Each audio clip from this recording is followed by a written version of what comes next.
주연절 우리는 빛으로 오신 주님 앞에 서 있습니다. 우리가 지금 어떤 절기를 보내고 있죠? 우리는 주연절을 보내고 있습니다. 빛으로 우리에게 나타나신, 빛된 모습으로 우리의 삶의 현장에 나타나신 그 주님을 만나는 기간이에요. 그분은 우리에게 빛으로 오셨습니다. 주님의 빛은 어둠을 몰아내는 빛이기도 하지만 또 동시에 감추어진 환부를 드러내는 빛이기도 합니다. 여러분, 주님의 빛은 어떤 빛이라고요? 우리의 죄와 허물을 몰아내는 빛이기도 하지만 우리가 꽁꽁 숨겨놓고 우리가 꽁꽁 감추어두었던 우리의 그 아픔을, 그 환부를, 그 상처를 드러내는 빛이기도 합니다. 사랑하는 우리 대화교회 교회 여러분, 너무 치유의 빛만 좋아하지 마시고 우리 안에 있는 죄와 허물을 발견케 하시고 그 죄와 허물을 보게 하시는 주님의 빛도 기쁨으로 받아들이시기를 우리 주 예수 그리스도 이름으로 간절히 축원합니다. 오늘 사도 바울은 이 고린도 전서의 이 말씀을 통해서 그 빛 앞에 드러난 고린도 교회의 아픈 민낯을 마주하게 합니다. 여러분, 바울이 왜 위대한 사도입니까? 저는 바울을 개인적으로 너무 좋아하는데, 여러분, 바울이 왜 위대한 사도입니까? 그는요, 그냥 위로하지 않습니다. 그는 그냥 덮어놓고 평안을 말하지 않아요. 그는요, 말씀 앞에서 우리의 문제가 무엇인지를 정확하게 진단하고요, 말씀 안에서 그 문제를 어떻게 해결할 수 있는지를 정확하게 말해주고 있습니다. 오늘 이 본문 말씀 역시 마찬가지예요. 이 고린도 교회 안에 있는 그 아픔을, 그 문제를, 그 상처를 완전히 드러내고 있어요. 여러분, 당시 고린도 교회는요, 겉으로 보기에 매우 화려했습니다. 항구 도시의 풍요로움 속에서요, 그들의 은사는, 하나님께 받은 성령의 은사는 넘쳤어요. 여러분, 갖가지 은사, 뭐 예를 들면 방언이든 환상이든 계시든 통변이든, 여러분, 이런 은사가 넘쳤던 교회가 바로 고린도 교회였습니다. 그러니 여러분, 겉으로 보기에는 야, 저 교회는 신실한 교회다. 그리고 여러분, 돈이 많았기 때문에 그들의 교회는요, 풍족했어요. 있어 보였다라는 것입니다. 그러나 그 찬란한 겉모습과 달리 교회의 내면은요, 파벌과 분쟁으로 갈기갈기 찢겨져 있었던 것입니다. 사람들은 저마다의 지혜를 자랑하며 울타리를 쳤고요, 그 울타리는 곧 나와 너를 가로막는 벽이 되고 담이 되었던 것이에요. 사랑하는 대화교회 교회 여러분, 제가 늘 말씀드리죠, 제가 설교 본문을 제가 정하는 것이 아닙니다. 저는 늘 언제나 교회력에 따라서 그 설교를 준비합니다. 그래서 오늘 이 교회력의 설교 본문을 받았을 때 가슴이 턱하고 막혔어요. 왜냐하면 여러분, 우리 교회의 모습이 떠올랐기 때문에 그렇습니다. 사랑하는 성도 여러분, 우리 교회가, 제가 이 유튜브로 나가지만 감히 말씀드릴 수 있는데 평창에서 제일 좋은 교회입니다. 아니, 건물 이 정도면 화려하지 않습니까? 깔끔하잖아요, 그렇죠? 우리 찬양대, 제가 뭐 두말하면 입이 아플 정도로 찬양 우리 평창 지방에서 제일 잘합니다. 진짜로요. 우리 교회 여러분, 겉으로 보기에는 문제가 하나도 없어요. 우리 교회 여러분, 밖에서 보기에는 아우 참 괜찮은 교회다, 그렇게 소문난 교회일 수 있어요. 하지만 여러분, 우리가 그 겉모습에 취한 나머지 우리 안에 있는 우리의 문제를 혹시나 발견하지 못할까 봐, 저는 그래서 오늘 하나님께서 이 말씀을 오늘 우리 교회에게 선포하게 하신 줄로 믿습니다. 여러분, 우리 역시 저마다의 논리와 경험과 신앙의 이력을 내세우면서 교회 안에 보이지 않는 선을 긋고 살아갑니다. 바울은 이러한 분열의 현상을 단순한 개인의 차이나 당연한 의견의 충돌이라고 보지 않았습니다. 그는 이것을 십자가를 헛되게 만드는 치명적인 죄라고 엄중하게 선포하고 있는 것이에요. 사랑하는 우리 대학교회 교회 여러분, 우리가 자랑할 것이 무엇입니까?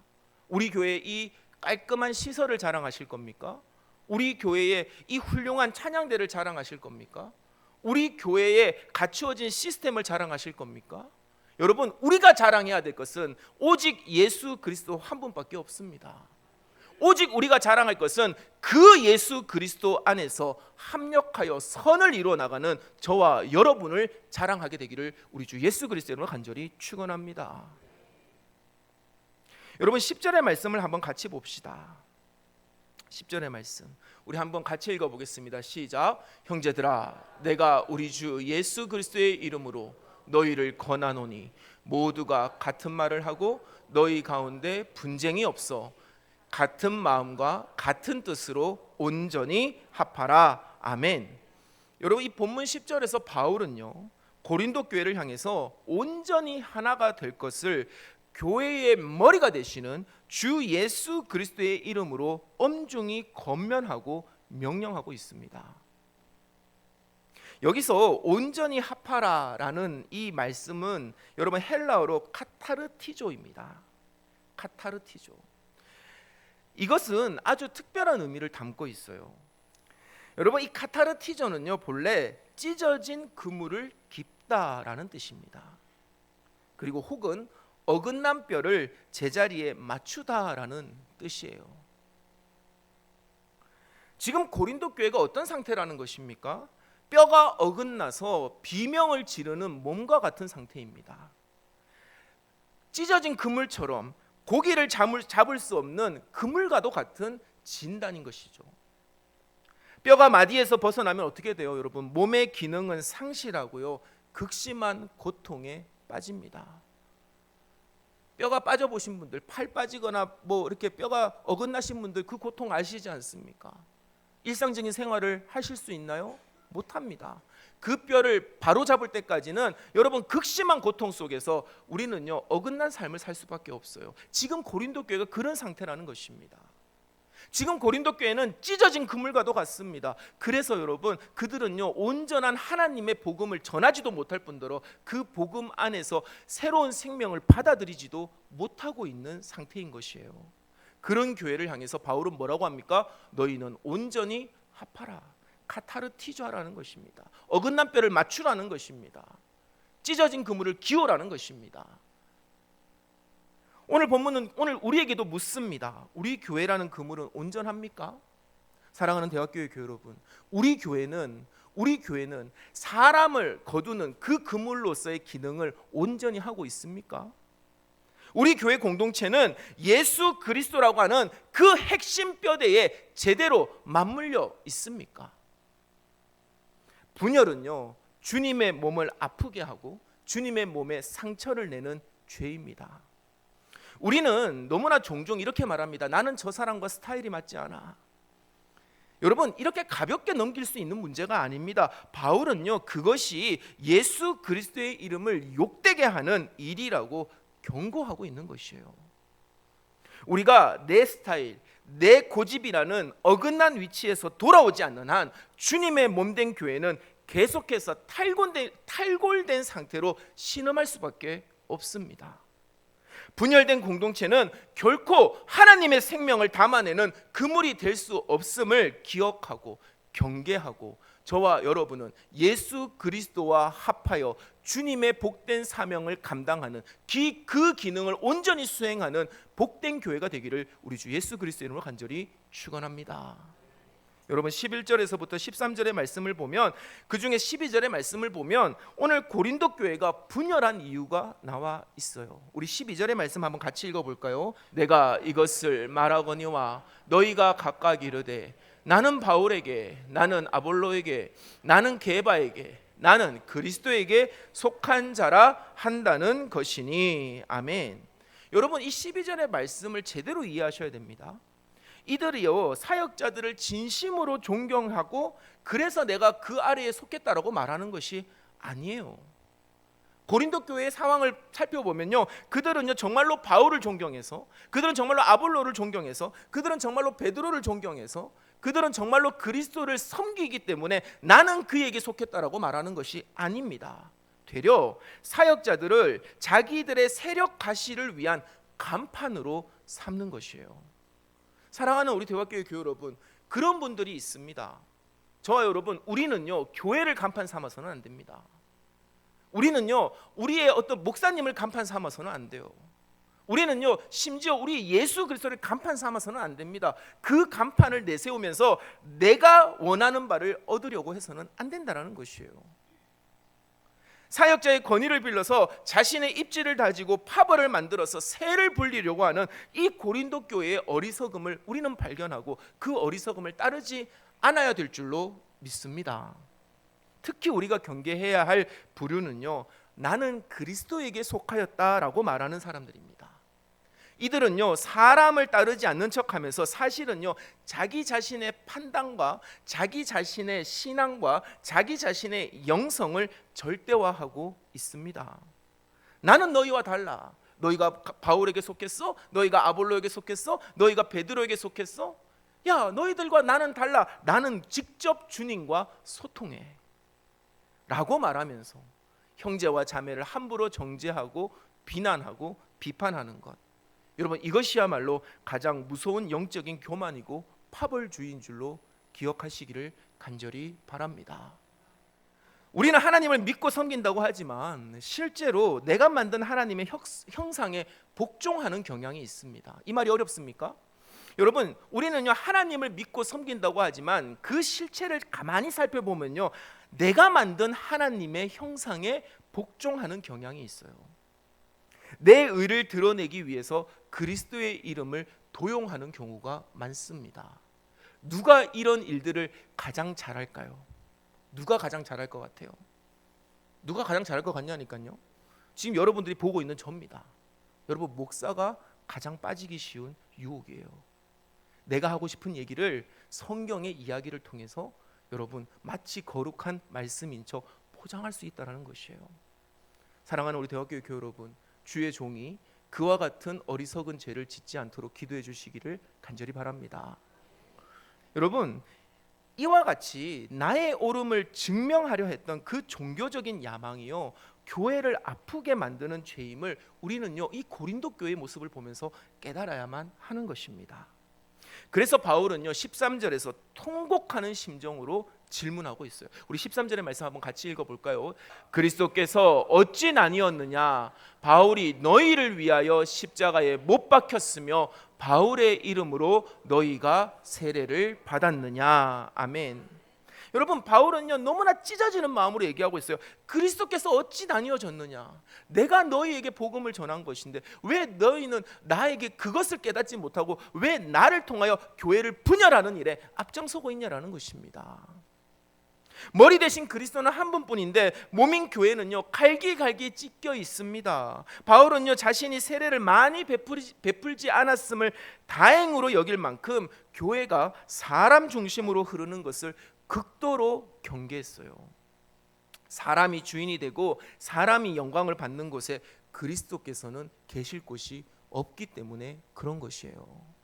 사랑하는 우리 대화교회 교회 여러분, 오늘 이 말씀은요 여러분을 향한 말씀이기도 하지만 먼저는 제 자신을 향한 말씀이기도 합니다. 여러분, 어떤 목사들은요 자기가 교회의 중심이 되려고 합니다. 어떤 목사님들은요 자기가 마치 돋보여야 되는 것 같이 보여요. 여러분, 교회는 그런 것이 아닙니다. 교회는 어떤 것입니까? 사람이 드러나는 것이 아니라 살아계신 우리 주 예수 그리스도, 살아계신 우리 주 예수 그리스도의 십자가의 복음만이 자랑되어야 될 교회임을 믿으시기를 주의 이름으로 간절히 축원합니다. 우리는 그런 교회를 만들어야만 하는 것이에요. 더 나아가 바울은요 17절에서 우리의 사역과 신앙의 본질이 무엇인지를 그렇기 때문에 분명하게 선포하고 있습니다.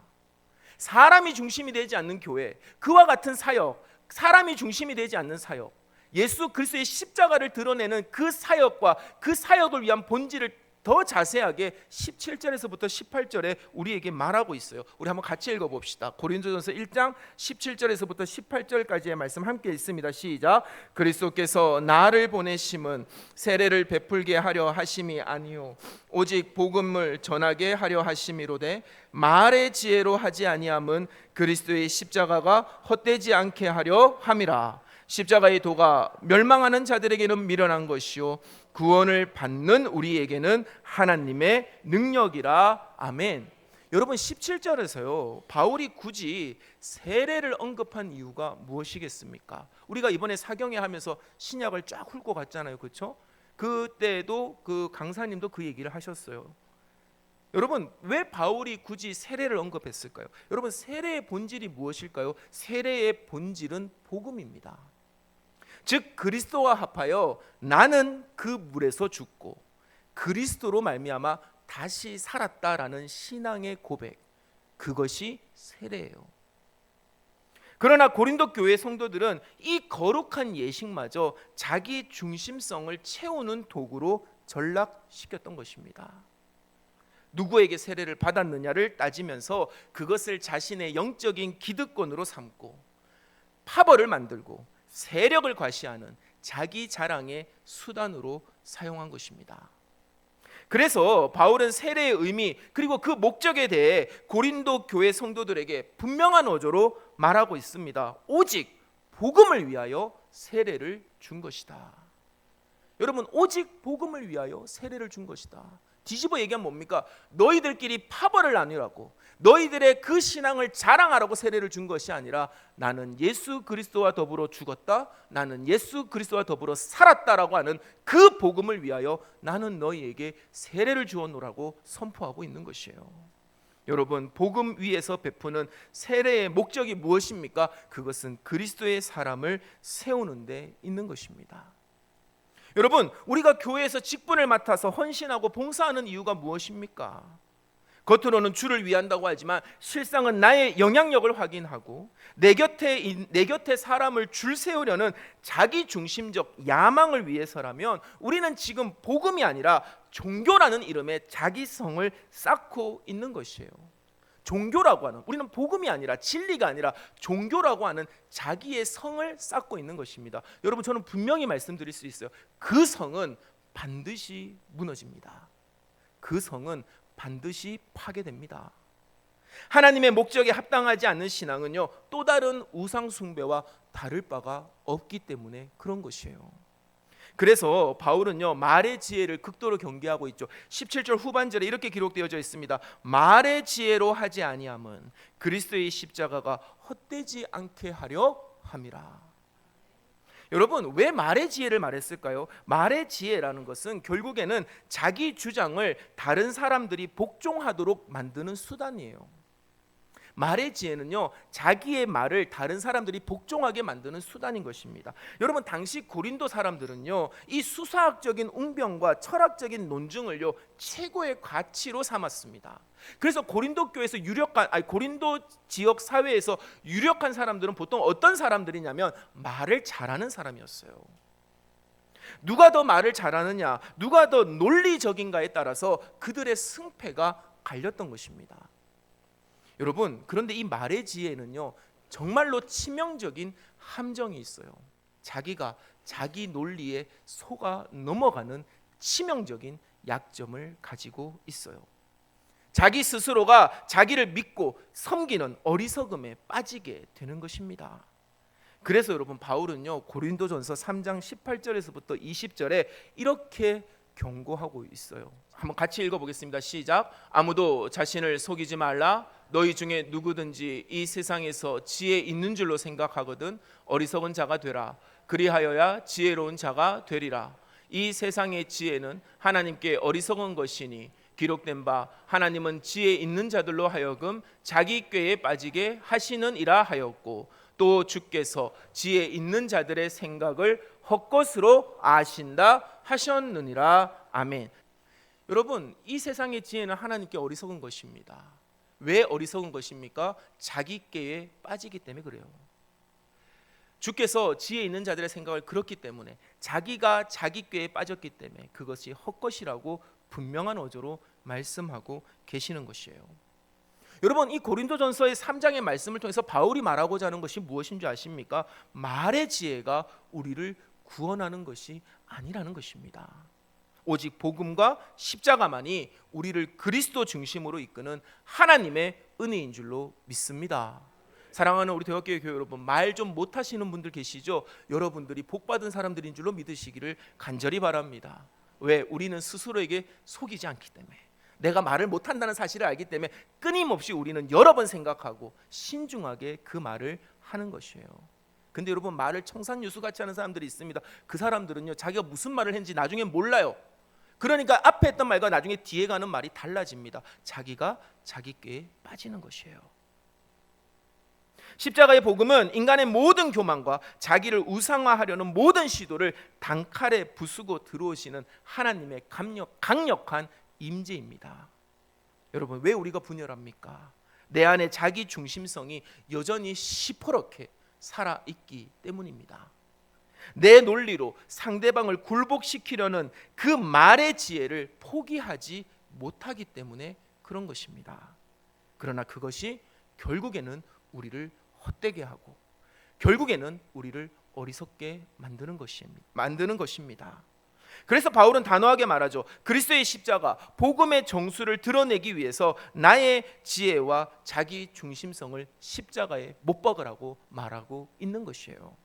내가 죽어야 십자가가 살고 나의 지혜가 침묵해야 하나님의 지혜가 선포되는 것입니다. 내가 옳다는 주장을 십자가에 못 박고 그리스도 앞에서 완전히 복종할 때 비로소 십자가는 헛되지 않는 하나님의 능력이 됨을 기억하는 저와 여러분이 되시기를 우리 주 예수 그리스도로 간절히 축원합니다. 여러분, 우리는 18절에서 이렇게 읽었습니다. 십자가의 도가 멸망하는 자들에게는 미련한 것입니다. 구원을 받는 우리에게는 능력입니다. 세상은 끝까지 자기를 주장하고 이기는 것이 지혜라고 말하지만 십자가는 자기를 부인하고 죽음으로써 승리함을 보여주었습니다. 우리가 교회 안에서 나의 옳음을 십자가에 못 박을 때 비로소 하나님의 능력이 교회 공동체를 치유하기 시작하는 것입니다. 인간의 자기 중심성이 끝나는 그곳에서 비로소 그리스도 중심의 위대한 역사가 시작된다는 사실을 믿는 저와 여러분이 되시기를 간절히 당부합니다. 저는 우리 대화교회가 그런 교회가 되기를 원합니다. 저는 우리 교회가 말에 자랑하는 것이, 말의 지혜를 자랑하는 것이 아니라 그리스도의 복음을 자랑하는 교회가 되기를 간절히 소망합니다. 우리는요, 우리의 잘됨을 자랑하는 것이 아니라 복음 안에서 우리가 승리한 삶을 자랑하기를 주의 이름으로 간절히 소망합니다. 여러분, 오늘 바울의 이 서신은요, 2000년 전 고린도 교회뿐만이 아니라 바로 오늘 우리를 향한, 그리고 우리 교회를 향한 하나님의 엄중한 심판이며 자비의 초대인 것입니다. 우리가 말의 지혜로 교우들에게 상처 주었다면, 또 그럴듯한 종교적인 명분을 내세워 우리의 자존심을 지켜왔다면, 그것은 십자가를 헛되게 만드는 배교의 행위였음을 고백하고 회개하는 한 주가 되기를 간절히 바랍니다. 여러분, 저는 이번 한 주간 동안 이 말씀을 붙들고 고백하고 회개하기를 여러분에게 권면하고 명령합니다.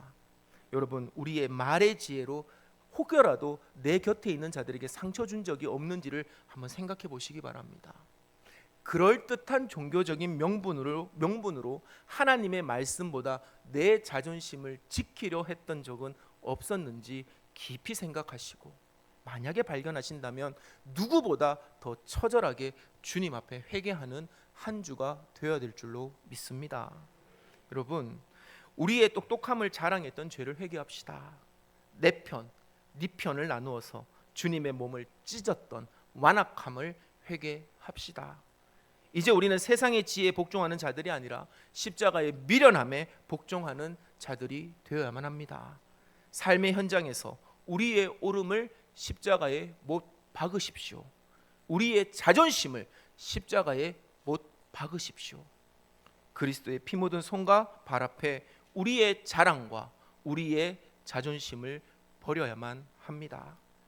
우리가 십자가 아래서 함께 울고 함께 죽어질 때 우리 교회는 다시금 카타르티죠, 즉 온전하게 연합된 그리스도의 참된 몸으로 거듭나게 될 줄로 믿습니다.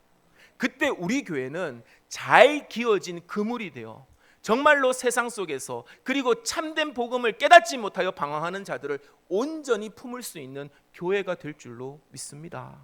그 안에서 우리의 삶 역시 바르게 정립되어 참된 하나님의 은혜와 복을 누리게 됨을 믿는 저와 여러분이 되시기를 우리 주 예수 그리스도의 이름으로 간절히 축원합니다.